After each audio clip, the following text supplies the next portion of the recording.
different story. KT gets rehash the draft, sort it out. What do Kingzone decide to ban away? I have a feeling that there's a certain blue dude. I mean, they're very good at playing it, so maybe they'll force a ban out of KT Rolster. A ban away the Gangplank. Don't want to deal with the globals. Does mean the chance for the Riven goes down, unfortunately. Good news, though. OGN Legion, he is playing it into Gnar in solo queue as well, so there's still a chance. And you're right. Mirai's going to be banned, but it's going to be banned on the red side. KT still potentially going to be stifled here as far as bans. I think that, you know, often you have those sort of bans thrown out on the blue side. How many bans would you like against Kingzone DragonX? How many champions are there? About 140. Yeah, so let's go with 135. Oh. And just leave all shitty ones, I guess. This is why you're the play-by-play, not the analyst. Oh, well, I mean... I gave you one analytical question, instantly swear. Well, speaking of champions that aren't top tier, would say that KT didn't pilot Galio top tier, so they will ban away the Galio on red side. I don't want to see BDD and Kingzone execute on a Galio comp. Something like Azir is pretty conspicuously available. We're going to see more mid lane ban. That's kind of been the flavor so far on patch 8.2. It's still very early in the patch rotation. Zoe available still. Sejuani going to be the one banned away, though. Not opting in for a potential first pick of feels like first Bristle pick. And friends. When you see Sejuani blue side ban, it says, I really want this mid laner or I really want this AD carry. It's usually what it means. So I imagine it's probably going to be a mid lane champion for BDD. The Zoe is available. The Azir is available. He's been practicing Zoe in solo queue. Would certainly be a treat to see BDD's first game on Zoe. We'll see how Kingzone approach the draft. Ooh. I asked for it. Will I receive it? Yes, I want you it. will, I got Papa it. Smithy. Oh, yeah. It's your birthday. How many birthdays have you had so far this year? I cast LCK 5 days a week. 5 birthdays a week, baby. That's ridiculous. That's too many birthdays. I know. Feels birthday, man. Thankfully, we've got a week off next week, so Papa Smithy will have to avoid having a birthday. Is KT looking at one of Deft's favorites in the Callisto? It'd make me sad. Just think that there are different options. There's a lot of power left in the draft. Callisto Alistair is not available. Xayah Rakan on the blue side could be tempting for Kingzone. Yeah. Would be probably one of the bans towards them, Xayah or Rakan, in the second round if we don't see a first round AD carry support. And usually we see junglers taken first round because they thin out a bit early. Callisto Rakan was also a huge duo as well, so they are going to lock that one away. Okay. Denies away Xayah Rakan as well. So Callisto Rakan, an oldie. This was Rift Rivals last year. Yeah, it actually started by MVP, I believe, last year, as far as the first outing of the Callisto Rakan, and it was disgustingly strong. Yeah, a lot of teams took inspiration from it. So good and so reliable. Is that why we get that, like Keystone choice every single time? Which one? Inspiration. I'm going to ignore you now. That wasn't the best one? No. Okay. It's been a long night, Papa Smithy. Ezreal locked in. Could just take a support here or a jungler. No junglers taken, and like I say, start banning junglers if KT doesn't opt into one now. But if the Kingzone DragonX here, see, Zoe Ezreal already is oppressive siege, so how much siege are we doing for Kingzone DragonX? Seems like every time we see Zoe, somehow Ezreal is picked alongside her as well. Camille for the flex pick, going to be locked in here. I have a feeling that Peanut could be taking that one, though. Khan was being very outspoken, so I'll take the other side of the coin and say maybe top lane. So see where that resolves, but flex picks on the blue side always so powerful, trying to put some doubt into the minds of KT. So Azir is available here. You kind of have to take your mid laner now, otherwise you're going to be in an awkward spot. I'm going to try and play through mid lane even after the Malzahar nerfs, so going to want some sort of strong combat jungler in order to try to target the Zoe. And Pawn has been able to navigate the Zoe Malzahar matchup extraordinarily well in the past. By far his most played champion as well. A bit surprising to see not by far, but still. Tahm Kench banned against Kingzone, just because while it makes sense against the Malzahar ultimate to have the disengage, Rakan's so good at tying up a Tahm Kench, can do it for so long with Grand Entrance and the quickness that often you get very low value out of Devour, so a bit surprised to see Tahm Kench ban. Gnar ban on the blue side does continue to suggest that perhaps it's not going to be a top lane Camille, so maybe you're right on the money there, Atlas. Yeah, it just doesn't feel like Khan wants to be picking his champion straight away, but it's still leaving it up in the air, right? Ambiguity is certainly something that they can pivot on if they want to. Shen is going to be the last ban here for KT. Gorilla not going to have that opportunity, and Khan also not going to have that opportunity, and we'll see what Smeb wants to take or what they actually want to pick up here, because it could be score locking in something. Jarvan, of course, available. Oh, no, actually, just going to be banned away. Vladimir available as well, so the status of that particular champion is interesting. I thought of something aggressive, but the Kha'Zix's banned away means the Jack's going to come in here. Very likely for the jungle.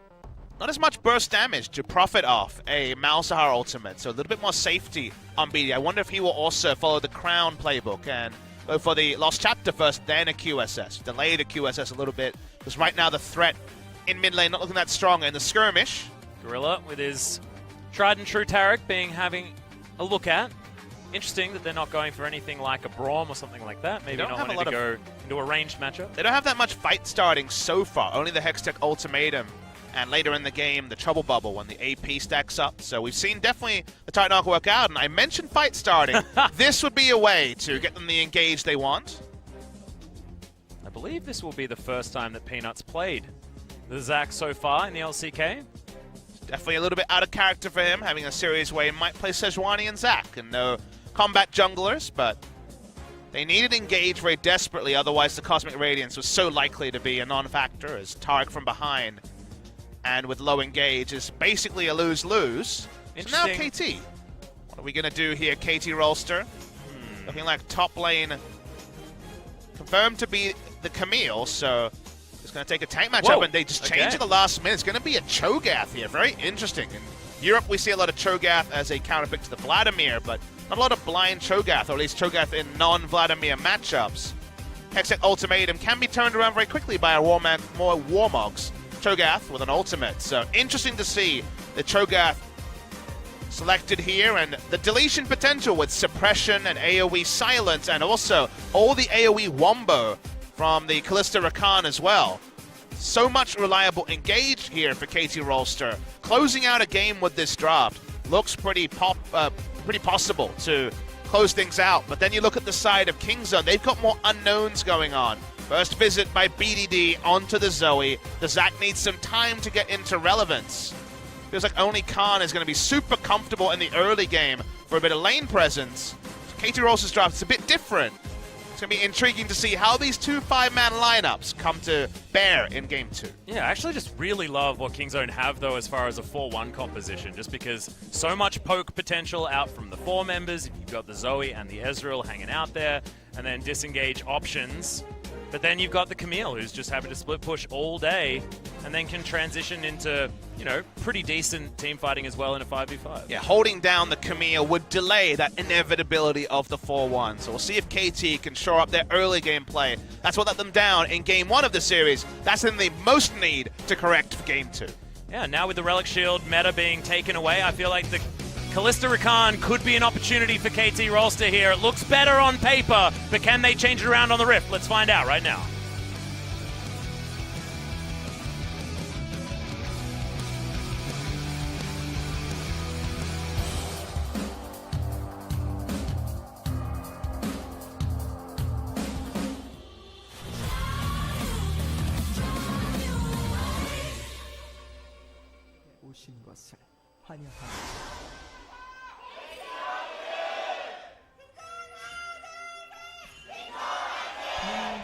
Kingzone fans, pretty excited. Well, we actually have the cheerleader very close to the booth here, so got to hear them in full voice.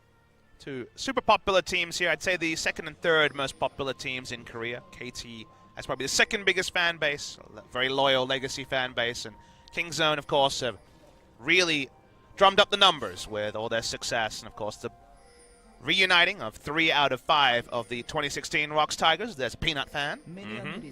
That Kingzone DragonX little light thing was cool. Yeah.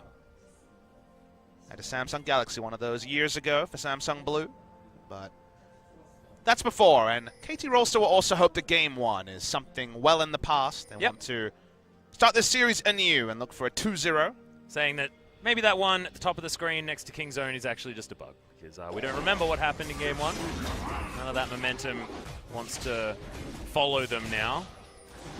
Interesting, a Wolves leash actually given over by Khan on the top side.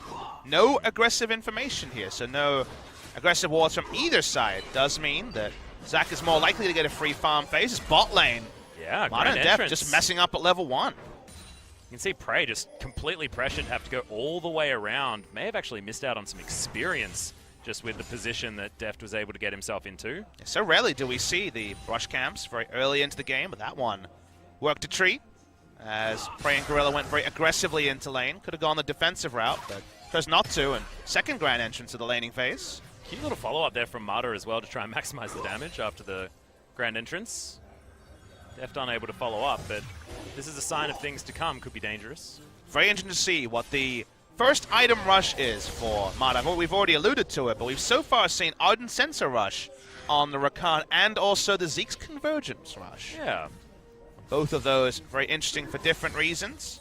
If you're wondering why we saw so little Rakan, and specifically Xayah Rakan, in patch 8.1, really didn't fit the Relic Shield meta so well. Ranged auto attack means not able to have something like a Thresh auto attack with the extra souls or anything like that. So very difficult to get value out of double Relic Shield, so it's kind of outclassed because of Relic Shield line. Relic Shield being out of the meta, or at least double Relic Shield lanes being out of the meta, does bring back Kalista, the Rakan, but also the Xayah Rakan. So that's why it's cool to see it back, and this is our first visit to Kalista Rakan, the old favorite from the second half of summer 2017. Deft and Mata certainly showed that they knew exactly how to get that one done.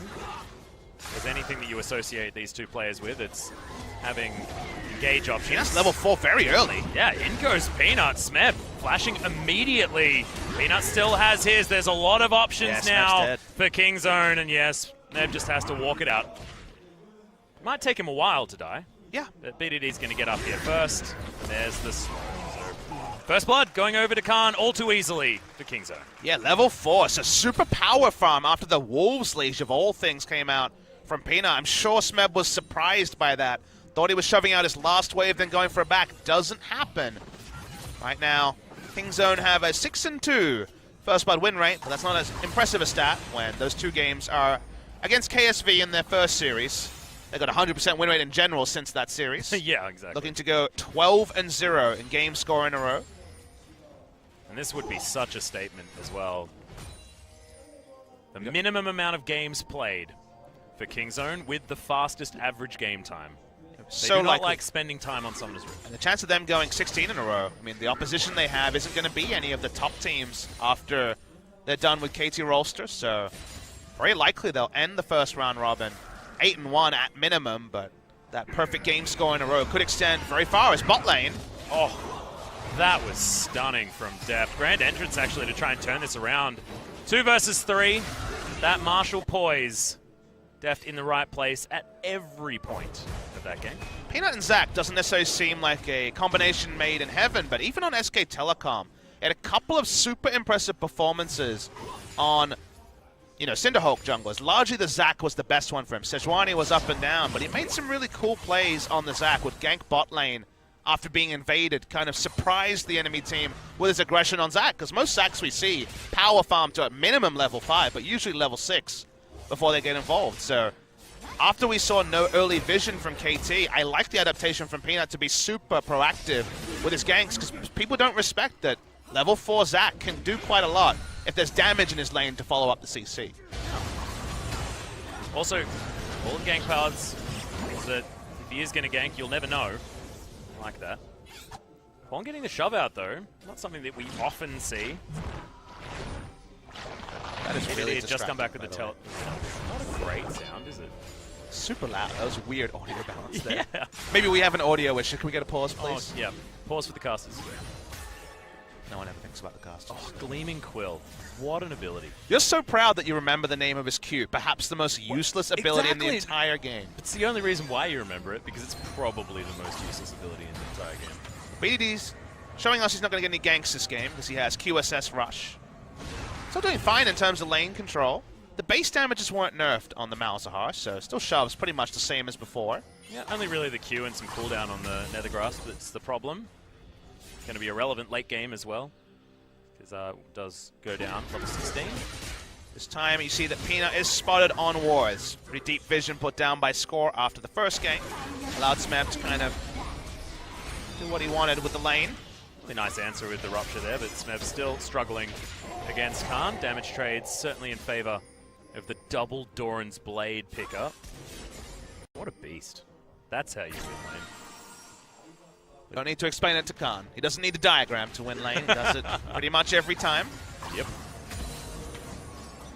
Cho'Gath has to give them more pressure against the 4-1, because I think you were kind of very spot on with your read, where if it was on, the chance of them being split to death by the Ezreal Zoe poke in the 4 and the Camille in the 1, looking like there was no way for KT to circumvent that. They go for Cho'Gath, which means less ranged engage, but they already had plenty, so I think going for a little bit more reliability in the laning phase, a bit of a chance for, you know, some gank assist and a kill was probably smart from the side of KT. Still doing very competitively in CS. Almost impossible to deny Cho'Gath. That's why way back when he was the most famous 1v2 champion in the 1v2 metas in top lane. Yep. Certainly remember that. Good old lane swap meta. Beautiful times. Hotshot GG, man. Yeah. He innovated that 1v2 Cho'Gath. And then we had Golpa 10 Poppy. And it was just a really good time. 3 Philo Stones. Mm-hmm. 3 Heart of Golds. This was half the time versus a Jarvan doing exactly the same thing. Good days. Top lane was really, really interactive. And you know, it's largely not interactive now, but Khan, of course, always sees paid to that idea. He has saved the top lane meta, Papa Smithy. He is our messiah. Well, is someone going to save the Drake? Probably not. Oh, I think we'll have Deft killing it, though. There we go. Friends that one to death. Good lane control from Kalista Rakan after the early game means there was no potential answer there from Peanut. Didn't want to go on a one-way journey over for the optimistic steal onto the Cloud Drake. The next one, though, will be an Infernal. The dream. We've already Kingzone had could 3. make it 4 in a row for this series. Yep. It's already been 3 in the first game, the only 3 Drakes of that game, so ratchet this game up more. You've got it's basically the bushfire combination of Drakes, you know? It gets windy and you've got that much fire, it's a big problem. This map inching together, you would imagine a Frozen Heart. Right now going to be pretty squishy, all things considered. Zach's here. Oh wow, the flash actually means Khan follows. Doesn't get the elastic slingshot as that's the kidnap. Double teleports coming in, but KT not going to have enough members. There's 4 on the top side for Kingzone. Never you mind. Pawn still throws down the ult, trying to find some more damage, but Score's not wanting to come in. And that was just a vacation. Gorilla says, I want to come up too, this sounds great. Yeah, it was a disengage ultimate from the Malzahar. Obviously no threat of kill range. I don't even think he had the Malefic Visions on him to extend the duration. It was very much a, please don't dive me, I'm here 1v4. So in the end, does get out of lane after all of that. Mata on his back took teleport, sorry, took ignite. Gorilla took teleport, hit the rift, very smart with the teleport to guarantee the kill. Could have seen the cancel from Pawn, but going to be a massive issue with Smeb. Going to clear minion wave in mid lane, but the kill score still 2-0. Kingzone looking to continue to ratchet up after an amazing game. Yeah. Much better look than game 1 though here for KT, regardless of the fact that it is 2-0 in favor of Kingzone. Still looking to learn more about BDD's Zoe. Treated to Faker's Zoe, both at All-Star and in this season as well.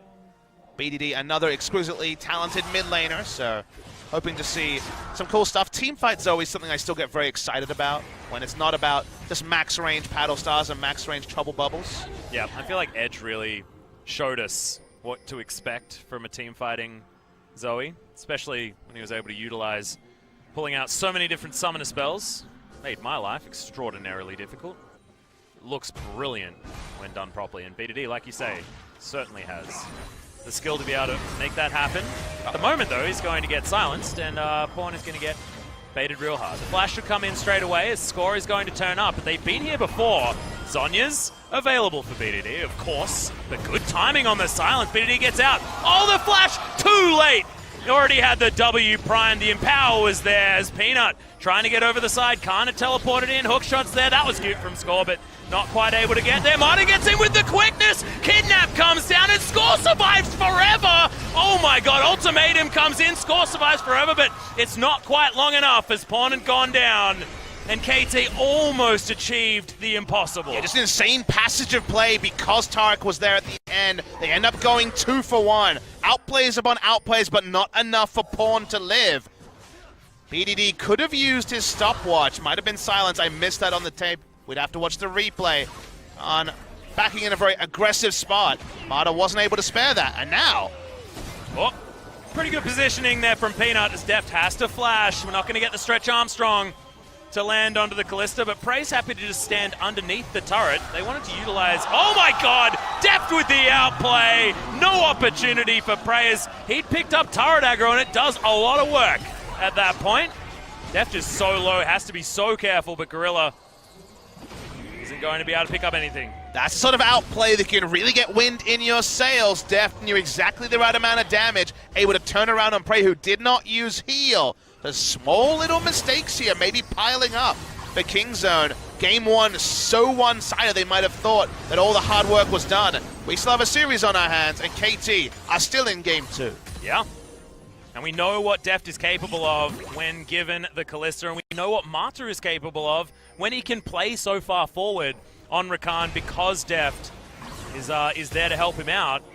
Okay, just a little bit of popcorn chicken for BDD. Playing the 4-1 here. On the one hand, looks very promising, given that 3 kills are already on the top laner. We'll talk about this first, though, as Deft buys a lot of time. Stopwatch means that he'll have 250 health after this all starts. And watch here. Peanut accepts the fact that he's eventually going to die. Able to dodge away, doesn't get hit by a Q, threads his own Q, and gets the Ren for the kill. That was just a straight-up surprise for Preyers. Mid lane. Yeah, Pawn actually respecting BDD so much. Cancels out the ultimate very, very quickly. BDD getting quite a lot of lane control. Happy to walk up. Sorcerer's Shoes interrupts the Morellonomicon, but he's got the shove on. Malzahar for now is on the back seat. Zac is invading. It's kind of the weird spot we're at, where the advanced vision doesn't matter if Zac's actually on your side of the jungle. Wow, second proc doing a whole lot of damage there from Khan, as we saw the top side. Deft has a big item lead bot side. Notice the Iceborne Gauntlet's not complete, usually much earlier than the first item by the Roman King. Smeb looking for a kill on Khan. Yeah, Khan actually getting yelled at here. Remember, the feast is available. If that was a level 11, I feel like Smeb could have just pressed the button and killed him, but not to be the case. Righteous Glory into Warmark's expected build for Smeb. Let's give him the health to ignore the first salvo from Khan, and eventually, like you said, the feast confirmed. Gonna be pretty inevitable. That Gargoyle Stoneplate probably coming after that. For that disgusting combo, Assassination Cho'Gath, who's full tank. Seems fair. Now, there's a big window for KT to use, again, the global advantage. It didn't get them much in the previous game. Smeb has a teleport advantage. They have triple teleport, but Khan not having teleport means there's no ability for him to react to the Infernal. So this must have to be donated by Kingzone, barring some creative delay, and it doesn't look like it's coming. Yep, understanding where their power is. KT on the bottom side of the map certainly is where they're strongest, as the 301 Camille was walking back from base. So good communication from KT, understanding where their windows were. No teleport was available, so exactly what they were able to get out of the circumstance. Now it's a bit of a holding phase for Kingzone, because the way they want to play this game is still very much online. Their split pusher does have 3 kills and an assist in the early game. So 4-1, when the items roll onto BDD and Prey, is very possible, but they need 2 items onto BDD. Ideally, Morellonomicon, and I guess this game, with all the health stacking, you want the Liandry second, getting it early. That's when you can start playing the 4-man comp, where Peanut kind of just hangs out of vision, threatening with Elastic Slingshot, and Gorilla's there for an ultimate and a bit of sustain. Khan is strong, so the game plan is still online. On the side of KT, things are going better than expected there, especially as suggested by Game 1 as well. The item timings are good for KT.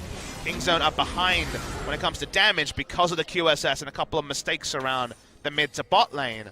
So we haven't really had this game pushed in either direction yet. It's nice that we have a relatively even game 16 minutes into Game 2. Yeah. Shout out to Pawn here as well. I mean, he's picked up the Boots of Lucidity, 30% CDR. A whole lot available as far as getting that initial lockdown is concerned. Prey gonna get tagged up. Score moving down towards the bottom side. Peanut, great positioning as Cosmic Radiance is there from Gorilla. Prey going to survive, but there's Stretch Armstrong. Kidnap comes in as well from Peanut as Pawn turning up at the right time. Deft in trouble, so low, and Gorilla's going to be able to pick up the kill. Not entirely sure how, and Kingzone now continuing forward. Teleports land in. Kingzone want to be able to pick up more. There's no dragon to be taken here, but they might be able to kill Pawn. No, Trouble Bubble doesn't land. Oh, the dazzle Beautiful. from Gorilla! That's what we needed. Khan grabs his 4th. And now Kingzone should be able to grab this outer turret in mid lane. Watching the replay, you will see some significant outplays. BDD was a boss, baiting out the Malzahar ultimate, using the portal jump to de-leash it. He can even teleport out as well. Pick up CS in the bot side. Kingzone straight up outplaying KT Rolster, and also credit to Peanut in the bot lane, shadowing his bot lane, being in the right spot. We never saw this from Peanut on SK Telecom T1, but he was out of vision the entire time, baited in the engage. Prey doesn't die on the Ezreal. So the start is good. The kidnap is massive. What I want you to watch on the tail end is how well BDD deals with Pawn. Walks up, portal jump, too easy. No value out of the Malzahar ulti and the roam down from Pawn. The teleport is complete and you think, okay, the only thing here wrong was that Khan could have cancelled his TP. Then look at this Bastion link from Gorilla. Beautiful stuff with Peanut. Comes and cleans up the kill. They get objectives. They get everything. Kingzone DragonX living up to the reputation of being the best. Yeah, and that's what we expected with Peanut moving into the roster. It's like probably the epitome of what we wanted when there were, 3 members of Rox Tigers here. Peanut and Gorilla, of course, back in the day, playing so beautifully together. It's another example of that. Kingzone, all of a sudden, 6-2, 3,000 gold lead. And this just seems to happen every single time they get onto the Rift. But you're really struck by the fact that Peanut can play a style that he couldn't play on SKT. His play on Cinderhawk junglers was a thing that finally, for a player who was vaunted as the best jungler in the world, and then in 2016, got a lot of criticism in 2017, and rightfully so. His performances were not the same. But the return of Prey and Gorilla to be there to really help him out with his position, and also some adaptation of his own game. You can't just lay everything on the feet of Prey and Gorilla. He's consistently in the right spot. And that has meant a new lease on life for a jungler who has always had the mechanics, but now when he's in position to use them every time, oh boy, that's something you have to deal with. It's terrifying. Prospect of what has been unlocked in Kingzone. Smeb is kind of going to be depressed that it's a 4-0-1 Camille out of nowhere. Yeah. Although, he's died twice, so he understands where some of it came from. Yeah, one of it was the first one was certainly his own fault, but teamfight cleanup has happened for Khan outside of that. Gold lead's only 3,000, so it's not massive yet. Game is still in its formative stages. Also doesn't feel like KT have absolutely zero options now as well, just with what they have available to them. Smeb's getting bigger and bigger as the game goes on as well, so that feels good. Peanut's pretty massive himself. Only person with 100% kill participation and being so often on the enemy side of the jungle, which is kind of amazing when you see the Zac. So often he is in his own jungle, just kind of being denied away from looking for any sort of ganks. Yeah. Proactive Zac is such a different thing, and what Peanut brings to the champion, so something that's going to be in the back of the mind for every opposition that faces Kingzone in the future. Not that they had enough to worry about with Khan. Yeah, exactly. He's been rewarded so much here as well. We'll have such an early Warmogs by the looks. So, yeah, getting scarier and scarier. Score, he's very close to the Trinity Force for item number 2. So the Jax will then get to build some defensive items, become as tanky as he can. Tiamat for Khan does show that the split push is certainly on its way. But you could say in a simple way that Peanut on the defensive-minded side of the matchup, you'd always take Jax over Zac in the early game when it came to pressuring lanes, is out-jungled Score pretty significantly. I said his pathing so far this game, he's been ahead of the action and Score has been behind the action. So already for a matchup he struggled in before, that's really good to see from Peanut in particular. He's being able to play different sides of matchups that have really struggled with in the past. So credit to Peanut where credit's due. KT going up for their 3rd Drake of the game. That's been their only good news story. A lot of secure here with Rend and the Cho'Gath. Well, speaking of secure, they're going to try and get on this team fight. Khan's going to be turned on immediately. First kill going down in favor of Smeb. Cosmic Radiance is going to be enough. No! As Deft picks that one up. Kingzone just want to try and grab a dragon for it, and it is actually going to go in favor of Prey. They'll probably lose Peanut. No, actually able to flash his way out. Malefic Visions is there. BDD still trying to snipe people off. This combo of the Ezreal and Zoe dangerous if you're trying to back away. The vision they had got them the pick they wanted. 2 dead early. Khan with all summoners and ultimate up could not outplay the Malzahar. They get 2 kills for an Infernal. So KT needed that sort of stabilizing impact. They don't have enough to turn onto the Baron though so early into the game. They can't punish Kingzone in any meaningful way. Well, still, certainly bodes well for KT if they can get team fights like that happening again. They're moving the gold back towards parity. Okay, in goes Khan. The teleport's down as well as Smeb at half health. Wrong place, wrong time once again, my friend, and it's Khan that picks up his 5th. Struggle when you're facing these multiple unsealed spellbooks, all the extra teleports. You can't be lazy about which lanes you choose to push up. Cho'Gath disrespecting in that space, well punished by Kingzone, who will look to crash the outer turret and top as well and extend their gold lead. Smeb, so often the reliable member of KT Rolster, has found himself mispositioned a few times in a row, and more than one time is one time too many against Kingzone DragonX. Yeah. Can just roleplay as a tank though, as his Warmog's now completed. Righteous Glory can get him out of base a little bit quicker. It's not going to be teleporting to this turret though, as Khan just tears it up. Trinity Force, of course, helping that very, very much. Looks like Titanic Hydra will be the option here instead of the Ravenous option we saw from Camille in Crazy's hands the series prior. So let's see what KT can do with where the game places them. 2,000 gold behind, not massive at 23 minutes. Good item completions on their team. Khan looks to be a jerk.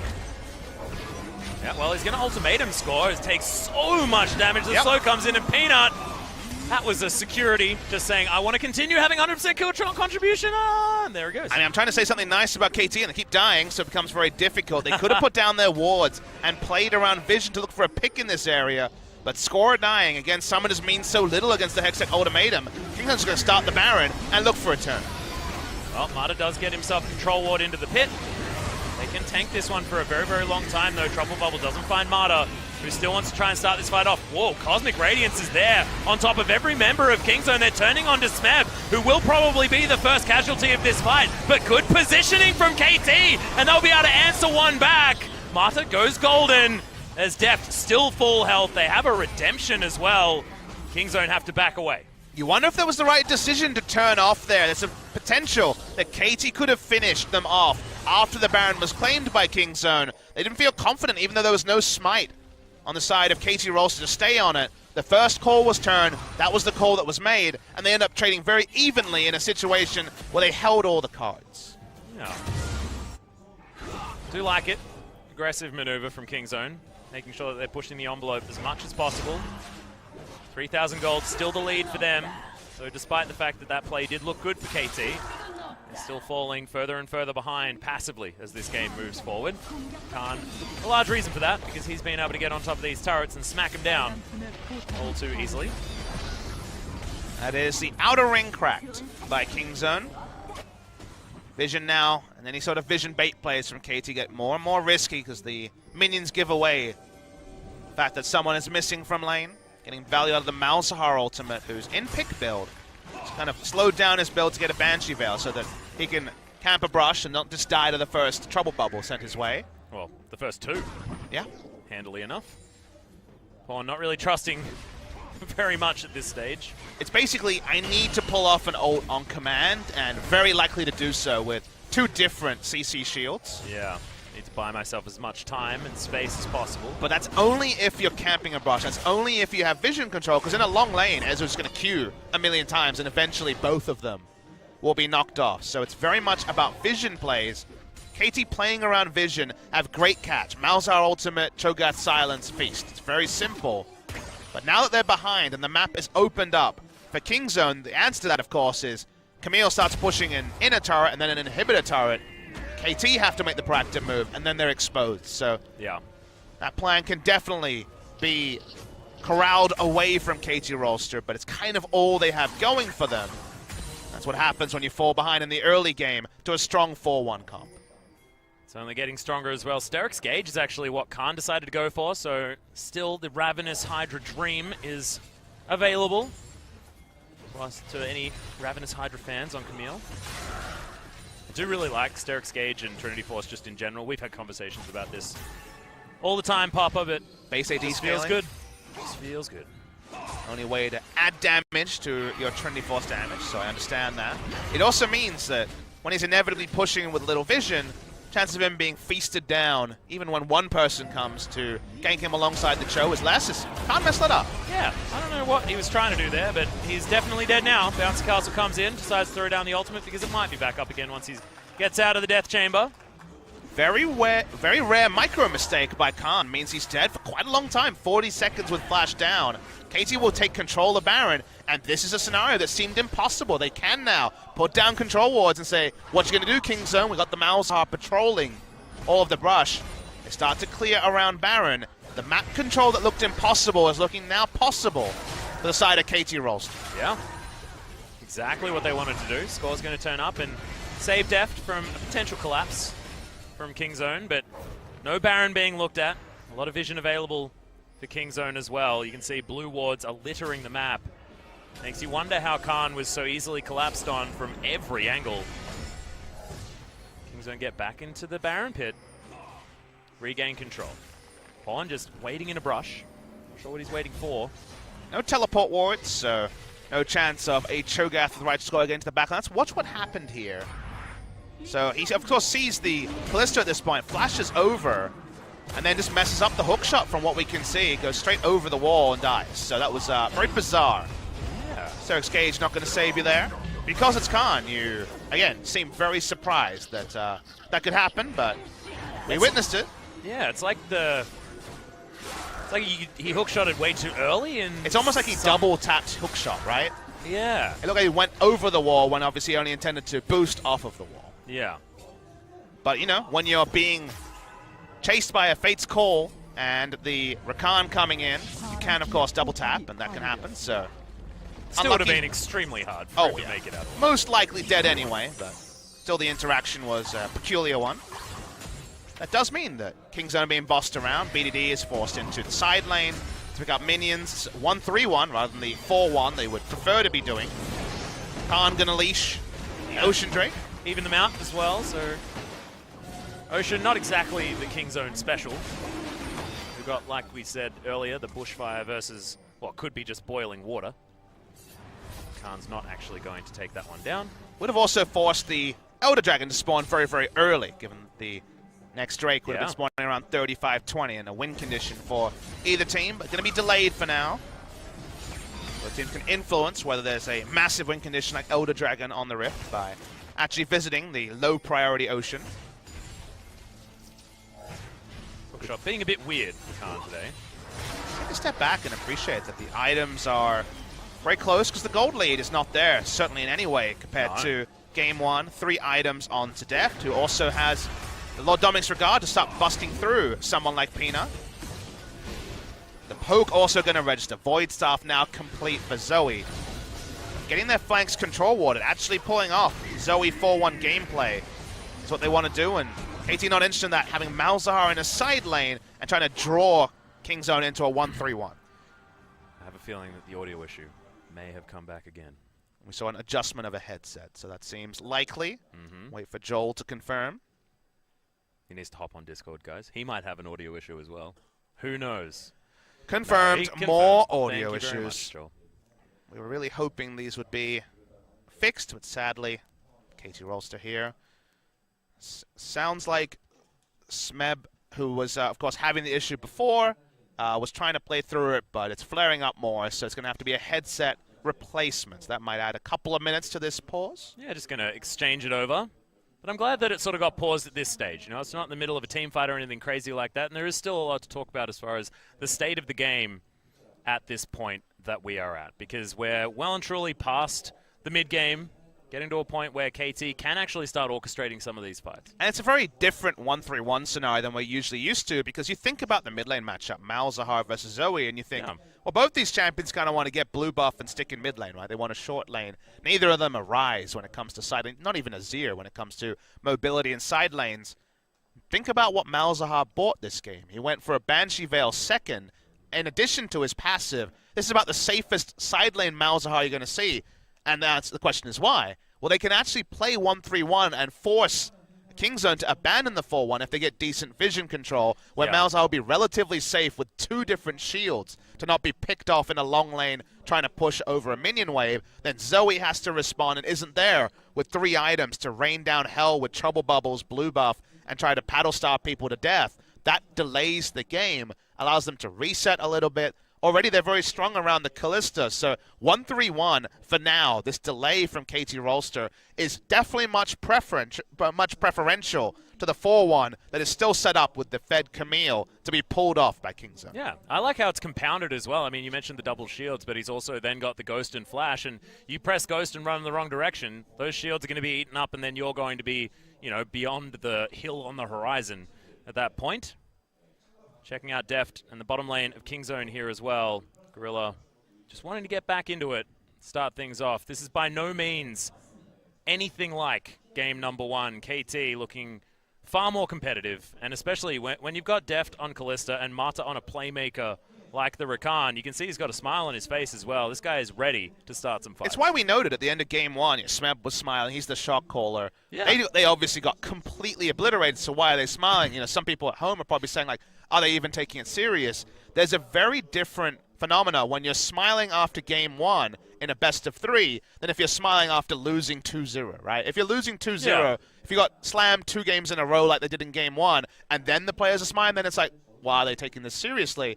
If it's game 1, you want to keep morale up for a best of 3. Yeah. So they were very much in morale saving mode, and to their credit, they come into game 2, they abandon game 1. Has it been perfect? No, but it's certainly been a lot better, and that's why we're left with a competitive game 2 rather than one where if they were already wearing their hearts on the sleeves after game 1, maybe this would have already been gone.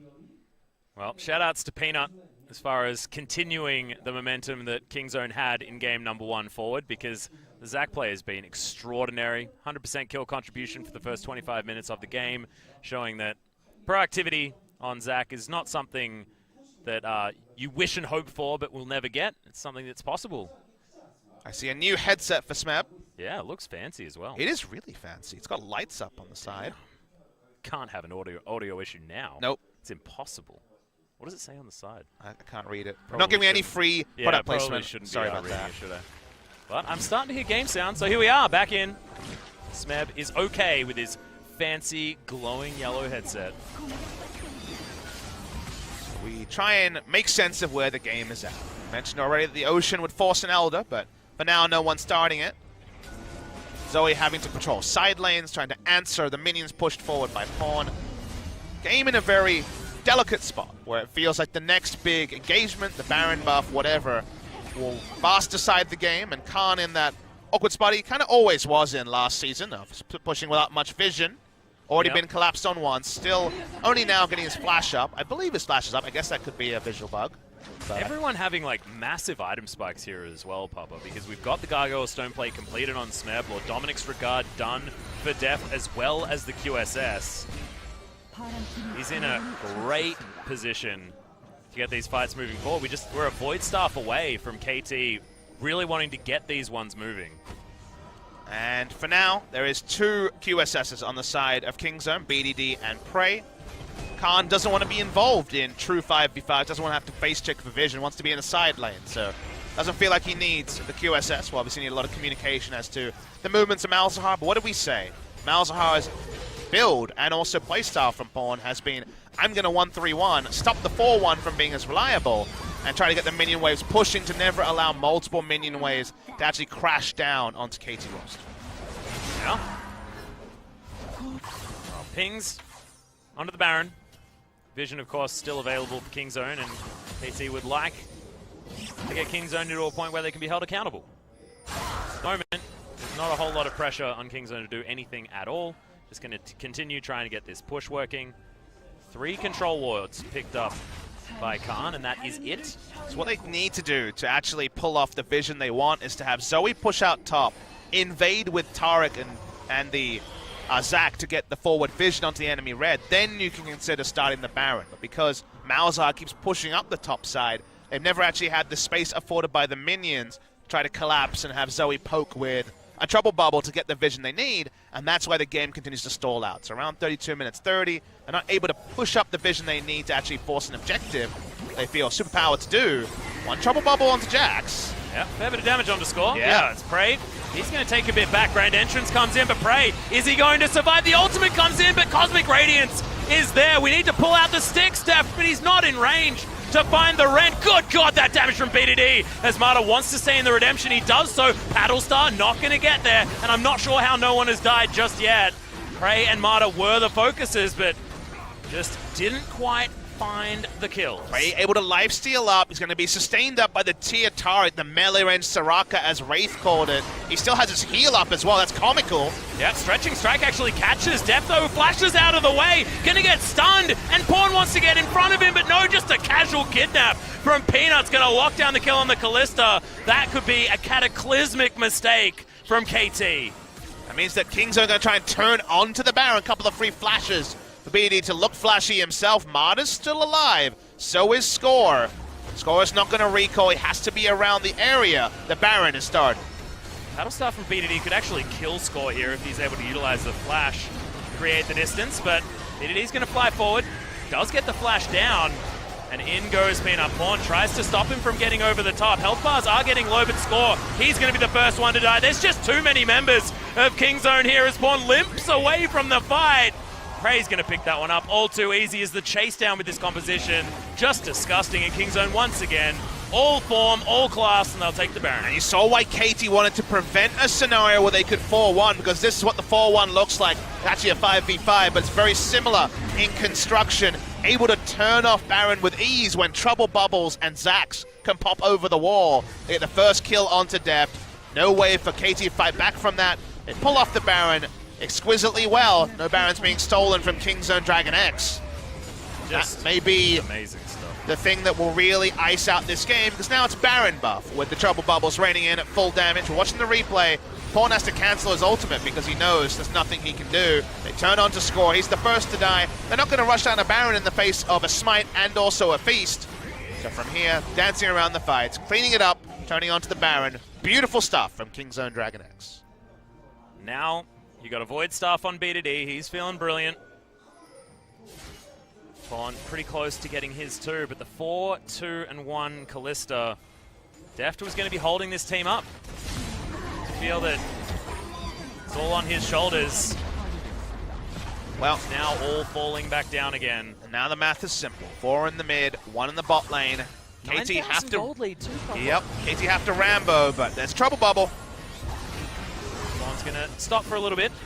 A bit of extra damage there. Voidlings actually did interrupt the Paddlestar, if you're wondering. Thank God. If you're a Pawn fan, because he would have probably been dead.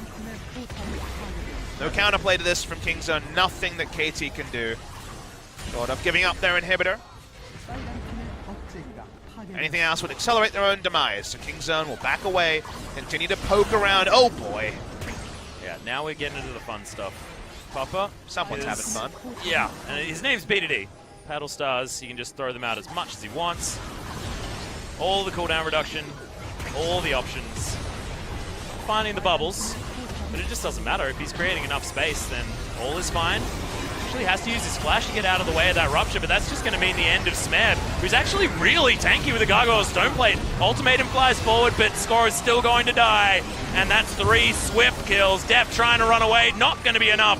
Double kill comes in for BDD. He's ghosting around. He's having a great time. Tower's going to actually kill him as Pawn's able to answer back on that one. But with Baroned up minions, Kingzone looking to make it a swift 2-0. 36 minutes into the game, and KT crumpled at the hands of Kingzone, who just look better and better as the weeks go by. What is the answer to this team? We thought we might be able to find out tonight, but it just flat out didn't happen. Yeah, Kingzone DragonX make KT Rolster look ordinary, and what was supposed to be a super close, super hype battle for first spot is just a confirmation that Kingzone DragonX are the best team in the world. The lineup that could have taken a long time to come together. The questions from people like me of, would they be able to fit in Peanut? Could they vary their play style from Cuz just being a helper for Khan to be the primary carry? The answer, a resounding yes. They have integrated him far quicker and far better than we could ever have imagined. They are now on a 12-game winning streak, including the who's who of the top of the LCK. And now, the question has to be, who can take a game off Kingzone DragonX? Yeah, someone's got to try and stop this juggernaut from just plowing its way through. They need to find someone who's going to be able to challenge, but like you say, after this, who's that going to be? I mean, second round robin, is that what we're looking at? The first round robin, there are no top teams barring Kingzone pulling a KT and getting too excited. It seems almost incomprehensible for them to drop pound for pound, player for player. They have some of the ultra superstars in the world all in form. This didn't even need Khan to pop off. He got a nice scoreline, but it wasn't about his counter picks on Riven and Fiora. It was just about how solid a team they are, and they made KT look like just about any other team in the league. There is Kingzone DragonX, and there is their opponent. Do we even name their opponent because it feels like this is a faceless jobber walking in to lose 2-0 to Kingzone DragonX? Yep. It's just a frightening prospect. It's now the battle for second place, it feels, for everybody else in the league. They've set themselves apart from all the competition. We had a last bastion of hope in creating some sort of equality in the top end, and it was KT Rolster. Not anymore. That 2-0, especially if you look at game one, just disgusting. A shellacking, if you will. A lot more competitive in game two, so credit to KT for disregarding what was a super one-sided game one, but you don't give a free game one to Kingzone and win a series. In this sort of form, you need to play with everything. You need to have your strategies synchronized, and they were very off the expected game plan in game one. Game two was better, but then Kingzone had their own confidence, and when Kingzone are firing on all their cylinders, maybe it doesn't matter what you have to be able to play against it. Because Kingzone, and Peanut in particular in this game, made us a believer of Peanut Zac, a Cinderhawk jungler, for a guy known for his combat junglers. Great performance by Kingzone, great performance by Peanut. Yeah, Peanut actually, he made it look like Zac was, we mentioned it on the cast, an early game jungler. Able to utilize the elastic slingshot to get himself into all of the situations to make Smeb's life difficult, to start things off, and then went down to the bottom side of the map, which is something unheard of for Kingzone DragonX. You see, top damage actually comes out of the Camille because she was just wailing on a Cho'Gath the whole game. Makes some sense. Pawn tried to do what he could, but there are not many teams in the world in any era. I would think of maybe 2015 Summer SKT, where a team winning a single game off them is hype. Automatically hype. Already you're jazzed. You feel like you saw something that you didn't think you were going to see. Because after performances like this and their remarkable consistency, it does feel like an event when Kingzone inevitably drop a single game. Will it be in the first round robin? Will it be in the second round robin? Will it be in spring 2018? Peanut is your MVP, had 100% kill participation for the majority of the early game, made us a believer of his Zac. There's more champions you need to ban from Kingzone, and you made the joke about how many you need to keep them in check. The number's growing, Atlas. Yeah, undying performance as well, as he's able to turn up at any time he was needed. It's just extreme. BDD didn't quite find the kill to finish off Pawn. But man, Peanut just really had the series of his life this time around. Even game number one was a fantastic performance, even though it wasn't necessarily about him. It was just about the team being amazing. Nice interrupt on the leap strike there from Khan to cement the death of the Jax. Just really clean, really aggressive. So it was still Peanut, but it was a champion we're so used to watching it. This was a team call. This is the sort of moment where you know Kingzone is on the next level. The control ward in the lane, ready for the counter, expecting to a T the Kalista Rakan engage at that time, and then turning it around easily. Love the portal jump from the Zoe there, baits out everything from Pawn, and this also just elegant stuff from Kingzone. Stunning. Exactly what you need. Kingzone all class today on the Rift. I have to admit, I was expecting a little bit more out of KT, but if this is what we're going to get out of Kingzone, we're just going to have this level of flawless League of Legends, I ain't going to complain. Yeah, we were going to be blessed with any result. If it was close, we had a contender. If it was a 2-0 for KT, we had doubt. If it's a 2-0 for Kingzone, you just sit back in awe at what you're seeing. And also the chance that any champion could be played by any of these players in any role, and it could be new stuff every time. We have not seen the zenith of the champion pool for Khan, even though he's playing the who's who of top lane. Another new one in Vladimir this time out. He doesn't need to play two of a champion. He plays a new one most times and makes us a believer. Now the Zac for Peanut as well. Kingzone DragonX on a different level to KT. Yeah, talking about unique champions, I think that actually evens things out. Peanut now feeling real good, but let's have a look at the MVPs, so we'll throw it over to Joel for some translation. Thank you very much, guys. This is Joel with your last interview translation of the day, and we're here with Kingzone DragonX. Another series without a defeat. They are here with the MVPs for today's series. Will be BDD and Peanut. A win means a 2-0 for Kingzone DragonX at the moment. BDD, how do you feel right now? Consecutive win streak means a lot for us, but it's more meaningful when it's against the stronger teams. And I want to just keep the streak going regardless of the teams that we're facing. And we saw on the camera that you were consistently talking with each other regarding the game coming up. I think BDD died once in game 1, and we know during the game I felt like I need to say something so that he doesn't die ever again. So if we're striving for perfection, and that was a mistake for him to die, and he shouldn't have to die if he plays well.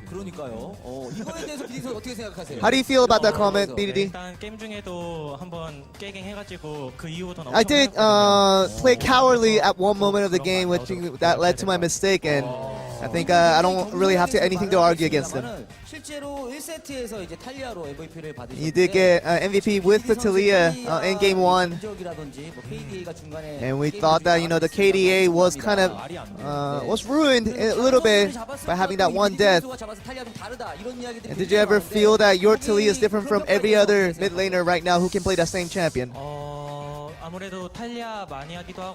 Now, since I'm really fond of the champion itself, and I think just the more games played with it makes me a better Talia player than the other players. And it's definitely a must-win champion when it comes to picking Talia.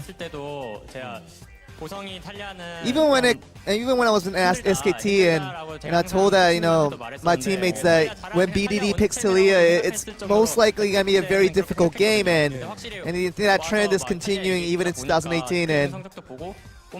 And the way I see him in practice and just even in competition alike, it's just really good. BDD really can't hide his emotions of all the compliments Peanut's throwing at him. How do you feel about that? I mean, I feel great that I've been acknowledged by the best jungler in the world. It feels great. And let's look at one of the highlights coming from BDD in game 1 that got him the MVP here. It was a 2v2 that we thought you were going to be behind for most of this. I really felt like it was more the opponent's mistake that we won at this one more than us doing good on that one. And BDD seemed you kept your composure in situations like when you were seemingly caught out. I knew that Peanut was right beside me, very close in distance, and I knew that just having that fact got rid of all my fears. And let's look at game 2 in terms of picks and bans, and it was kind of surprising that Kingzone actually banned out Kha'Zix, and we felt like it would have been banned against you guys. And it felt like you got the jungler that maybe you didn't prefer as much, but you still did really well. I just felt like, I could have gotten myself, but if it, by any chance they gotten it, it would have been a tougher game for us, so I tried to ban it early. And right now, you're talking about Zac being a less preferable champion. It's 3-0 right now in record. I feel like I'm being fortunate when I get to Zac and the games go really well with it. I think really today it was all about, not really me wanting the Zac so much, but I think the teammates really needing that utility for me. Did you ever feel like Peanut was feeling good today? No, he was telling me all day that his play was going to be amazing today, and I just got tired of it at one point. And But I think he definitely improved this point when he told me that all day long. 도전이 그렇게 되게 많았던 걸로 기억을 하는데 본인이 감탄했던 장면들 저희가 한번 And let's look at one of those situations where Peanut amazed himself even. 보겠습니다. 그냥 뭐 가는 데마다 거의 킬이었던 I just 것 feel like 같아요. whenever Peanut goes somewhere, a kill will be the result of things. 사실 여기서도 BDD 선수와의 호흡이 끝났던 그런 장면. And this might have been the only mistake that BDD made all this game. 여기서도 이게 운이 좀 좋게 And this was really a lucky situation for us, and 궁을 써줘가지고 the lucky, the ultimate that got the two champions there was kind of a lucky situation where, you know, that made a lot of a difference. 이제 즉흥적으로 저런 싸움은 Well, the instinctual things that I can't even predict for myself kind of comes into play in situations like that. 예. 날아가서 상대를 잡아냈던 그 장면 혹시 기억나세요? Do you remember a situation where you just flew in kind of recklessly, but you still got a kill off of that? 달아준다고도 말했고 Yeah, but it was a situation where we communicated with each other and the teammates said, you know, I could come in recklessly and still would be able to get a kill there. 준비를 해봤거든요. I think we can look at the highlights instead of talking about it. 이게 큐가 있어서 어차피 Yeah, I knew that I had the Q available, 말해주고 이렇게 so it wasn't gonna be as reckless as it first seemed, but 거니까 좋은 I think it was a good communication between our parts and making it work out. 얘기하면 항상 킹존의 교전 때마다 프레이 선수가 의도하는 건지 의도하지 I don't know if he's really intending it, but every time in big team fights, Prey seems like he's looking like he's gonna be the bait, pulling in all the aggro from the opponents starting off the fight. 그게 그냥 싸움이 갑자기 열리고 I think a fight does open up, 하면서 하는 and we try to think about it after it happens. 아, 그렇게 물릴 수도 있다. 네, 그렇게 물릴 수도 있다고. But I don't know if it was an intentional bait or anything, but it's just a fight that broke out, and we just had to react to it more than anything. 아, 피너 선수가 뭐 대신 이야기. Peanut, would you like to say something in more honesty? KSV전은 픽을 몰라서 약간 저희 팀이 헤맸었고 I think during the KSV phase, we didn't know the champion interactions as well, so that's what we struggled with. But 일단 강팀이 되려면 바텀이 제일 잘해야 돼서 you know, it's important for a best team in whatever league you are is to have a strong bot lane, and 바텀 폼이 좋아서 I think it's because of the strong bot lane that has shown good form recently is the reason we're having such good results nowadays. 그렇게 물릴 때마다 타릭이 기가 막히게 살리는 And what we want to continue on with that is that ever since Prey gets caught up and, you know, the fight goes well for you guys, it just seems like everything was meant for it to be that way. 다 같이 짜는 거고. You know, but in terms of, let's talk about pick and ban, is that, you know, we all talk with each other and we all communicate with each other and we all have an input on what the composition should look like, and that unity and the trust within each other kind of helps the overall game. 그래서 어쨌든 오늘 보여준 킹존의 경기력도 And of course, the King Zone, the play and the kind of the level of play that you guys showed kind of exceeded just another expectation from us. And we think even from the laning phase all the way to the end of the game, for even through the macro plays even, there just isn't any type of flaw that we're seeing from you. 라인전이 강하면은 되게 게임 풀어나갈 방법이 You know, but 많아서 if the laning phase is good, we have more options to finish off a game the way we like it, and it just gives us a lot of different choices to make from it. And you do, once again, get off with another 2-0 victory. Peanut, would you like to say anything? 일단 BDD, would you like to say something in the end? 아직 경기가 많이 남긴 했는데 We still have a lot of games left, 꼭 다 이겨서 1위 and we want to win all of them and remain as the very best. And we're trying to end the season as first as well. Peanut, any last words? 그렇게 늦은 시간까지 많이들 봐주셔서 We thank you all for staying up really late. Sure, it wasn't our fault that it was late this time around, but 좋은 밤 되셨으면 좋겠습니다. I hope you guys have a wonderful night. 네, 다시 한번 두 선수의 큰 박수 부탁드리겠습니다. And a wonderful night that Peanut wishes all of us, and sure we will definitely get that after a play like that. We're going to end with our interview and head back to you guys. Thank you very much, Joel. Great to hear from BDD and Peanut. All confidence, but no reason not to be. Absolutely stunning play out of King Zone. And the one problem that we've got, Papa, is we need new, different ways of saying that they're the best. It's just getting boring. I mean, some points when they play as effortlessly and flawlessly as this series, maybe we just don't talk. Maybe we just let the game talk for itself. Usually the commentary is there to add value, but King's Zone DragonX is so flawless. The value is so obvious. Anyone in the world can see They are on a different level. +10 in game score. I'd love to see the new Inform of Freak of Freaks play against Kingzone DragonX, but of course that is going to be a second round robin matchup. They don't have much competition left in the first round robin. They've run through KSV, Freak of Freaks, KT Rolster, so they're through most of the top teams here. Seems like it only gets easier and easier for Kingzone. They're playing their own game and dictating to everyone else, and no one else on their level just yet. Yeah, I'm just so excited to see how these next 3 positions shake out, Papa, because KSV seem like they're dwindling just a little bit, not able to really get the solid victories, but it's this next team that we're going to see, a Freak of Freaks. They'll probably go to town on MVP just a little bit, but it'll be cool to see them style, and then Jin Air trying to break in to that top 4 knot of teams against the Rocks Tigers. You haven't been here for a while, Atlas, but I remember 2015 where it was so hard to sell a team when SK Telecom T1 with Marin in summer were just rolling over. Everyone else kind of played their games, and you like this team, and then they just lost 2-0 to SK Telecom T1. We'll see if a Freak of Freaks can make us believe. We'll be back tomorrow, guys. The League of Legends doesn't end. We had a 70-minute epic. We had just a crushing defeat by Kingzone. Great day of League of Legends. Yeah, absolutely ridiculous. So we'll see you tomorrow night, guys. Have a good one. We'll see you then.